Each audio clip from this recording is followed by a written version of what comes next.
Jean-Christophe Cambadélis, quand on voit la démonstration que vient nous faire Luc Brisson, on se dit, bon, c'est vrai que tous les pays d'Europe repoussent l'âge légal de départ, y compris des gouvernements de gauche. Est-ce qu'on a une gauche en France qui est obsédée par des combats d'arrière-garde ? On a une gauche à gauche en France, alors qu'on a des gouvernements qui sont des gouvernements de compromis dans les autres pays. Ce n'est pas le même fonctionnement. Il y a la proportionnelle. Il n'y a pas le scrutin majoritaire à 2 tours qui oblige à s'allier sur la gauche. Donc vous aviez une autre manière de fonctionner au niveau des institutions. Ce qui explique qu'ils font des compromis avec la démocratie chrétienne en Allemagne, avec des forces libérales dans d'autres pays, ce qui n'est pas le cas en France. On va commencer pour la première fois, là, avec la décision de suspendre le 49.3. Alors, on va en parler. Sébastien Lecornu a donc annoncé la suspension de la réforme des retraites. C'était ce que réclamait le Parti socialiste pour ne pas censurer le gouvernement. Sébastien Lecornu a donc accédé à cette demande. Est-ce que les socialistes font bien de décider de ne pas le censurer ? Oui, à partir du moment où le Premier ministre s'engage sur le fait qu'il remet en cause la réforme des retraites, puisqu'il suspend celle-ci, qu'il se propose de s'attaquer aux hauts revenus, même s'il ne reprend pas la taxe Zuxman, qu'il descend sous la barre des 40 milliards, on en est à 30 milliards, donc on gagne quand même 10 milliards, et ça va compter pour l'ensemble des Français. Et on a là 3-4 revendications, qui étaient celles des socialistes, qui est obtenue dans le débat avec le Premier ministre. Après le 49.3, je crois, j'entends tout le monde en parler, et je crois qu'on ne se rend pas compte de ce qui va se passer. C'est-à-dire le 49.3, ça va être un budget patchwork. Prenez un exemple. Dit la taxe Zuckman, quand vous présentez le budget du gouvernement. Mais ce budget, il est mort. Il n'existe plus. On repart à zéro, oui. Et on repart à zéro. Parce qu'à chaque fois qu'il va avancer, nous proposons, vous discutez, on vote. Oui. Et on va discuter, mais vous allez avoir des votes. Prenons un exemple. La taxe Zuckman, elle a déjà été votée à l'Assemblée nationale. Et imaginez-vous qu'on la mette dans un amendement socialiste. Mais les autres forces vont le voter. Et vous aurez une majorité. Ou pas, enfin, peu importe. Pour vous, ces facteurs ça va être le cirque ? Je pense qu'on a obtenu du temps. Oui. C'est très bien. On n'a pas la dissolution. C'est parfait. Alors, attendez. C'est qui ? Les socialistes. C'est les socialistes. Est-ce qu'ils voulaient vraiment du temps, les socialistes ? Je crois que oui, ils voulaient du temps. Pourquoi voulaient-ils du temps ? Ils voulaient du temps parce qu'ils ne voulaient pas déstabiliser plus que ne l'était la France. Ils voulaient un budget pour les Français, un budget plutôt juste, avec une justice fiscale. Et donc, c'était un moyen de l'obtenir. Oui. Et puis, parce qu'ils pensaient que s'il y avait dissolution, c'est le RN qui allait l'emporter. Mais quand Boris Vallaud commence en disant que ce budget est insupportable... ça veut dire qu'ils vont tout... c'est vrai. Ça veut dire que tout va être assez menu. Mais c'est pas parce que vous empêchez la censure que vous êtes d'accord avec le budget. Le budget, aujourd'hui, il est minoritaire dans l'Assemblée, le budget du gouvernement. Donc, vous allez avoir un budget qui, sur certaines mesures, on va dire comme ça pour se faire comprendre, sur la taxe Zuckman, vous pouvez avoir une majorité de gauche, mais sur l'AME, par exemple, vous pouvez avoir une majorité de droite, avec le RN. Donc, il faut s'habituer à avoir, à la fin, un budget qui sera un budget... Est-ce que c'est bien ça ? Parce que vous allez avoir, pour le Parti socialiste, j'entends, et ça n'a commencé très tôt, vous allez voir les écologistes, vous avez LFI qui vont commencer à dire qu'en gros, vous êtes devenus des béquilles. Mais non, excusez-moi. Ils ne vont pas le dire, ils n'ont pas commencé ? Non, c'est pas ça, c'est qu'ils vont être obligés de voter. Une béquille ou pas. Après ça, là, c'est le moment présent. Là, ils sont dans les cordes. Ils ne pensaient pas que c'était possible. Le Parti socialiste l'a obtenu, ce qui montre qu'une ligne réformiste peut permettre d'obtenir plus de choses qu'une ligne soi-disant révolutionnaire qui n'a rien obtenu depuis 4 ans. Bon, alors évidemment, ça nécessite de s'adapter. Mais le jour où vous aurez le débat dans l'hémicycle sur telle ou telle mesure, on parle de la santé, quelle mesure, etc., et ainsi de suite, et qu'est-ce qu'ils vont faire ? Ils vont s'abstenir ? Non, ils vont voter. Ils vont être obligés de voter. Donc ils voteront avec les socialistes. Ils soutiendront leurs amendements. Ils en feront même peut-être d'autres. plus radicaux. Donc vous avez une mécanique qui va se mettre en place. On verra ce que ça donnera à la fin.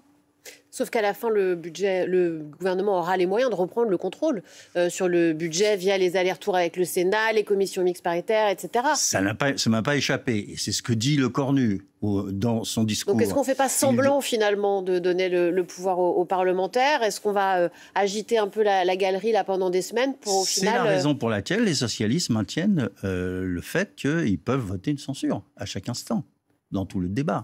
Donc vous pensez qu'il y a eu... Est-ce que vous êtes d'accord sur ces qualificatifs? Sébastien Lecornu dit « je n'ai pas renoncé, je n'ai pas reculé ». Si. Bien sûr qu'il a reculé. Bon. Est-ce qu'il y a toujours... Est-ce qu'en gros, comme Bruno Retailleau dit en gros qu'on en passe par... que Sébastien Lecornu en passe par le bon vouloir, je ne sais plus l'expression exacte qu'il utilise. Ah, il accuse le gouvernement Lecornu d'être l'otage des socialistes. Vous considérez que c'est vrai? L'otage, c'est excessif, mais M. Retailleau dit la même chose que M. Ciotti. Donc moi, je vois des convergences. Oui, des convergences de l'union des droites, mais ça veut dire que vous considérez aussi qu'ils ont le bouton nucléaire, toujours Olivier Faure et Maurice Vallot. Bien sûr. À tout moment. Mais évidemment. Mais évidemment, ils peuvent à tout moment décider de voter une motion de censure. Peut-être que les autres ne la soutiendront pas à ce moment-là. C'est un répit, en fait, pour Sébastien Lecornu. Mais évidemment, il a gagné 2 mois. Attendez, je regarde juste si on est d'accord sur les termes. Voilà, il a gagné 2 mois. Est-ce que les gens dans les circonscriptions, vous avez peur des réactions des électeurs? Est-ce que vous pensez que majoritairement, les gens du PS vont dire « bravo, vous avez été responsable, ça va éviter l'instabilité » ou vont vous dire « dites donc, vous êtes des sociotraîtres » ? Alors, des sociotraîtres, ils n'emploient pas ce terme parce que c'est un terme ça connoté. Mais ils disent 2 choses.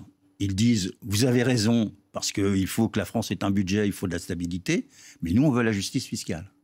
Mais nous, on veut que ça rigole pour nous, si on parle comme on parle dans les marchés. C'est-à-dire qu'on ait une augmentation du pouvoir d'achat, etc.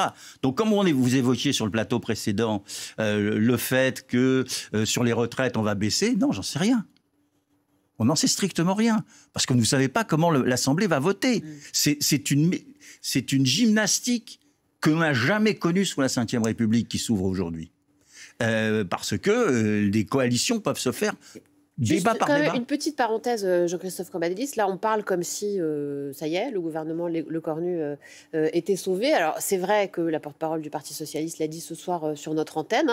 On ne votera pas à la censure. Mais est-ce que tous les députés socialistes suivront? Vous avez des échos là-dessus? La dernière fois que le PS avait décidé de ne pas voter la censure, il y avait 7 ou 8 députés qui l'avaient voté quand même. 8 sur 12. Et là, on est à 8 sur 12 annoncés. Ouais. Mais on est à 25 voix. On n'est pas loin quand même. 25 voix, et ça va dépendre non pas des socialistes, parce qu'il manquera 3-4 députés qui sont très liés à LFI, on va dire, sur le plan idéologique. Mais ça va dépendre de LR. Or, qu'est-ce que je vois ce soir? Quelque chose qui n'a pas été mis à l'ordre du jour de nos débats, c'est que LR est en train d'exploser. Parce qu'entre le discours de Wauquiez, qui est un discours qui se veut à droite, responsable, et la sortie de Retailleau. Pas de censure a priori, nous ne ferons pas tomber le Premier ministre. Bon, et de l'autre côté, Retailleau qui dit vous êtes l'otage du Parti socialiste, donc il faut vous faire tomber. Donc c'est là qu'elle va se situer peut-être la vingtaine de parlementaires qui pourraient amener à ce que la censure soit votée. Vous pensez que c'est possible ?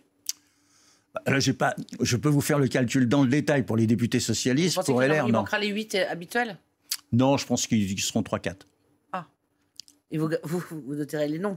Oui, vous savez, moi, comment je suis depuis longtemps. Je regarde les noms et je mets des croix à côté.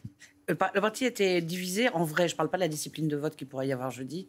Est-ce que sur le fond, il y avait en gros APS coupé en deux, c'est-à-dire APS qui était pour le retour aux urnes, qui notamment ne craignait pas la dissolution, parce que soit dans sa circonscription, il n'y avait pas de danger moindre, et ceux qui disaient c'est vraiment pas le moment. Alors il y a eu un tournant depuis la fin de l'été, et le campus, parce que ça s'appelle un campus maintenant, le campus du Parti socialiste qui a présenté son budget. À partir du moment où le Parti socialiste... À Blois, il y a eu toutes les... À partir du moment où le Parti socialiste a présenté son budget, il n'était plus dans le programme du NFP. Et donc ce tournant en a amené d'autres. au fur et à mesure. Et vous avez vu petit à petit le Parti socialiste, qui a refusé de participer à la réunion commune proposée par LFI il y a quelques jours, et qui débouche aujourd'hui sur une nouvelle orientation. Oui. C'est un changement complet depuis la NUPES. C'est-à-dire, vous considérez que maintenant, c'est l'an zéro de la nouvelle vie du Parti socialiste? Est-ce que vous croyez... Je l'espère. Je milite pour ça depuis le début. Mais je constate que le Parti socialiste s'est rassemblé sur une orientation que la plupart d'entre eux auraient condamnée lors du congrès de Nancy qui s'est tenu, c'est-à-dire une position de centre-gauche, de parti responsable, qui est capable de dialoguer avec les centristes de toute obédience. Mais tout le monde n'est pas d'accord là-dessus. Vous le savez, au PS, regardez le message de Manuel Bompard, le coordinateur de la France Insoumise, qui s'adresse à vos troupes. Les députés socialistes doivent désobéir et voter la censure. Est-ce que vous craignez pas, vous aussi, une scission au sein de vos troupes? Non, je crois que Manuel Bompard et LFI ne sont plus en situation de faire la leçon au Parti socialiste. Les socialistes sont peut-être suivistes, je vais l'expliquer, sont peut-être suivistes, mais ils ont quand même perçu que LFI était en perte de vitesse, que même en s'alliant avec les écologistes, ce qui n'est pas fait, ils n'arrivaient pas à battre dans les sondages une alliance entre le Parti socialiste, Place publique, les radicaux et différents regroupements politiques. Donc, il voit bien que LFI, après les sorties de route répétées de Jean-Luc Mélenchon, n'est plus dans la situation où il disait « élisez-moi Premier ministre ». Il est dans la situation où, ne m'oubliez pas, dans le paysage politique. Pas exagérer, hein. Mais si, moi j'exagère, je dis, il est dans cette situation-là. Et ils ne vont pas se venger pour les municipales ? Mais ça, c'est aussi un faux débat. Ils avaient déposé. S'ils mettent des gens systématiquement. Mais ils avaient déjà décidé. Ils avaient déjà décidé de présenter des listes aux municipales contre les socialistes sortants, bien avant qu'il se passe cet événement. Pas que. Que, pardon ? Pas que sortants. Ils ont décidé de présenter des listes. Donc, ils n'étaient pas dans l'union. Donc, ça, on le savait. Quelle que soit la position du Parti socialiste, ils étaient dans la compétition. Et d'ailleurs, c'était le débat. Les écologistes quelquefois aussi, et donc être dans le périmètre de Bagneux, c'est-à-dire de cette alliance de la gauche non mélenchoniste. C'est comme le format Minsk, faut vous expliquer. Voilà. Bagneux, c'est tout le monde sauf les filles. Voilà, c'est la gauche non mélenchoniste. Merci pour la traduction. Donc, sans leur demander de rompre avec LFI au municipal, c'était un sujet. Mais c'est derrière nous. Vous dites ça, mais si le gouvernement Le Cornu, imaginons, qui tombe dans 2 jours et qu'il y ait une dissolution et des élections législatives, vous auriez maintenu des accords électoraux avec LFI ? Moi, je suis contre. Mais vous savez que le PS l'aurait fait ? Je ne suis pas certain.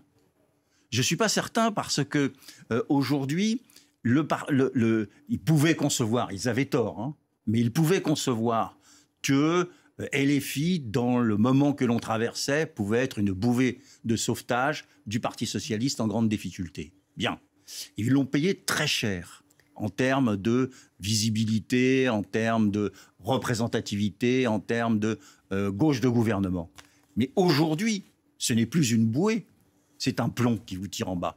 Si vous faites alliance avec LFI, vous perdez tout ce que vous avez construit jusqu'à présent. Aujourd'hui, le Parti socialiste est en capacité de ramener à lui les déçus du macroniste et les dégoûtés du mélenchonisme. Bon. Il est en possibilité de le faire. Donc il aurait tort de retourner à une alliance, même tactique, avec Jean-Luc Mélenchon. Comment vous allez faire pour la présidentielle ? Je voudrais me dire qu'on n'en est pas là, mais enfin, on s'en approche quand même de plus en plus, a fortiori avec tous ceux qui demandent avec des cris d'orfraie qu'elle soit anticipée. Eh bien, vous allez avoir plein de nouveaux talents, en fait. On a plein de talents, mais ça, c'est toujours été le cas au Parti socialiste. Mais moi, je crois qu'il faut aller vite, maintenant, sur une plateforme commune, de tous les sociodémocrates. Ça veut dire Place publique aussi, évidemment. Bien sûr, bien sûr. Vous avez un candidat qui est sondé, qui est à 16%, qui est en tête, qui est à 1 point d'Édouard Philippe, qui vient de nous faire une sortie de route. Qui est Raphaël Glucksmann. Pardon ? Qui est Raphaël Glucksmann. Oui, Raphaël Glucksmann. Ce qui serait quand même dommage de ne pas s'allier avec lui pour trouver un candidat commun à l'élection présidentielle. C'est quoi une plateforme d'alliance, concrètement ? Ça ressemble à quoi ? Ça ressemble à ce qui a été fait avec le NFP. C'est qu'on discute dans les détails du programme. On se met autour d'une table, on parle... C'est quand même plus facile de se mettre d'accord avec Raphaël Glucksmann ou les radicaux de gauche sur le programme qu'avec Jean-Luc Mélenchon et Bompard. Et on n'y passera pas des heures. Hein. Il serait le meilleur candidat aujourd'hui pour la gauche, Raphaël Glucksmann? Aujourd'hui, dans les sondages, il l'est, évidemment. Meilleur qu'Olivier Faure. Mais Olivier Faure, il n'est pas sur cette ligne-là. Mais je pense que dans l'évolution d'Olivier Faure, si vous me permettez, mais bien sûr, dans ce pas de côté par rapport à son orientation précédente, il y a quand même le résultat dans les sondages de Glucksmann. Et il ne peut pas le laisser partir comme cela. Vous voulez dire, c'est qu'il laisse la radicalité à d'autres dans le parti, et notamment peut-être à Boris Vallaud, qui semble incarner cette radicalité, au moins dans l'expression orale. Oui, mais bon, c'est lui qui a fait le discours à l'Assemblée nationale, et il n'a pas eu l'air de cracher sur le fait de ne pas voter la censure. Non, mais il a eu du mal à le dire quand même. Hein. Oui, parce qu'il veut garder, parce que ça c'est de la tactique parlementaire, parce qu'il veut garder la possibilité de dire qu'on se battra jusqu'au bout sur le projet socialiste, ça c'est normal, et puis deuxièmement, il veut pouvoir dire qu'à chaque moment, il peut voter la censure. Donc, on ne baisse pas les armes. Le projet de budget a été présenté ce matin en Conseil des ministres. Alors j'ai bien entendu, vous m'avez dit, il va être repris par l'Assemblée. Mais ce projet tel qu'il est présenté, qu'est-ce que vous en pensez? Est-ce que vous pensez qu'il est utile, sérieux je recherche les termes utilisés par sérieux, fiable, utile et bon. C'est comme ça que l'a qualifié Sébastien Lecornu. Oui, alors je ne souscrirai pas à cette définition. Je dirais qu'il est moins délirant que celui de Bayrou, qui nous amenait à 44 milliards en une marche, si je puis dire. C'est-à-dire que c'est un budget qui commence à être sur une thématique de lisser l'effort.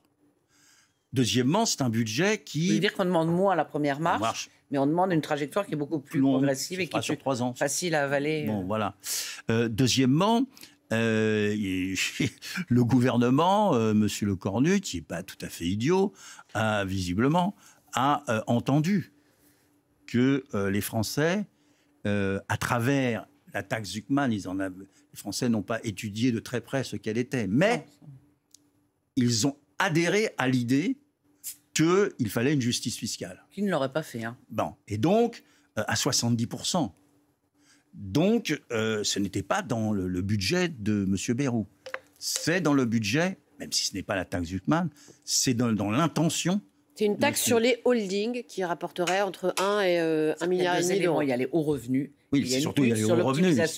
La suroptimisation fiscale qui se fait via des holdings qui permet à certaines familles qui possèdent leur... Alors, je vous dirais, c'est déjà ça. Ça veut dire que c'est une indication. Mais dans le débat parlementaire, on peut saler la note. Ce n'est pas interdit. Vous êtes favorable à ce que la taxe Zuckman revienne par la fenêtre? Elle reviendra, que je sois favorable. Moi, je ne suis pas un grand fan de la taxe Zuckman, mais bon, aujourd'hui, tout s'est cristallisé autour de ça.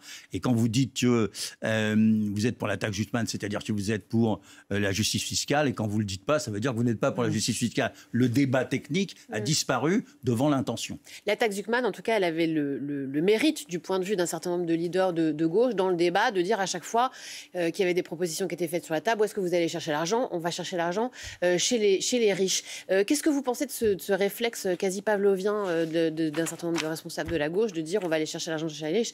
Ça ne va pas suffire, ça on le sait. Bien, c'est là où il y a de l'argent quand même. Hein, ça dépend ce qu'il y a un riche aussi. Oui, mais au fond, si on veut être confronté aux problèmes auxquels nous sommes confrontés, tout le monde doit payer. Tout le monde doit faire un effort, quelles que soient les catégories. Et ceux qui ont plus... ils font un plus grand effort que ceux qui ont moins. Voilà, ça me paraît une dimension républicaine classique. Donc tout le monde doit payer, vous le dites ce soir, ça n'a pas forcément été dit, pas encore en tout cas aussi clairement, ça va sans doute apparaître effectivement quand on va découvrir dans le détail ce projet de loi. L'année blanche par exemple, qu'est-ce que vous en pensez? Le fait que voilà, les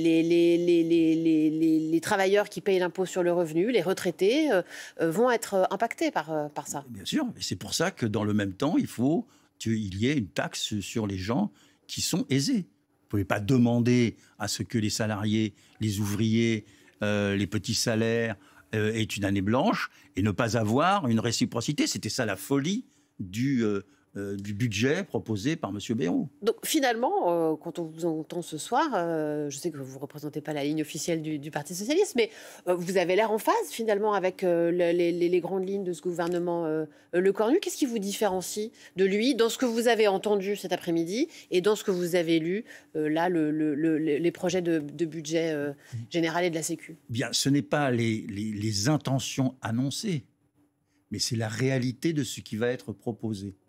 Parce que dans les intentions annoncées, il faut quand même dire que M. Lecornu avait aujourd'hui le fusil sur la tempe. C'est-à-dire que s'il ne faisait pas attention aux socialistes, à la gauche en général, aux syndicats, etc., bien, il y avait la censure. Bon.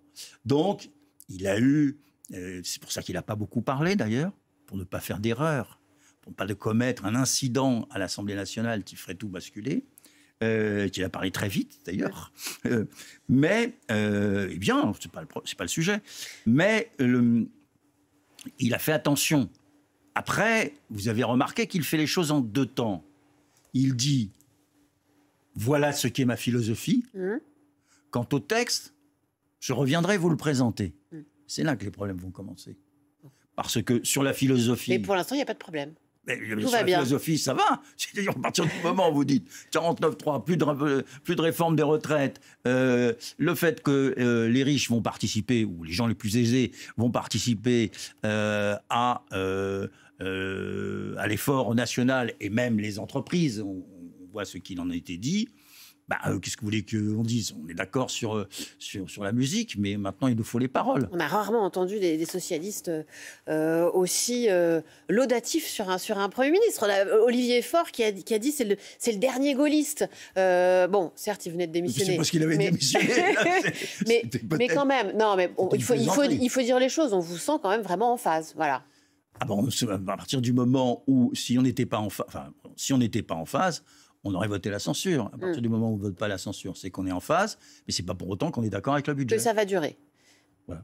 Bon, on va suivre évidemment avec beaucoup d'intérêt les débats budgétaires qui vont commencer. Merci beaucoup Jean-Christophe Cambadélis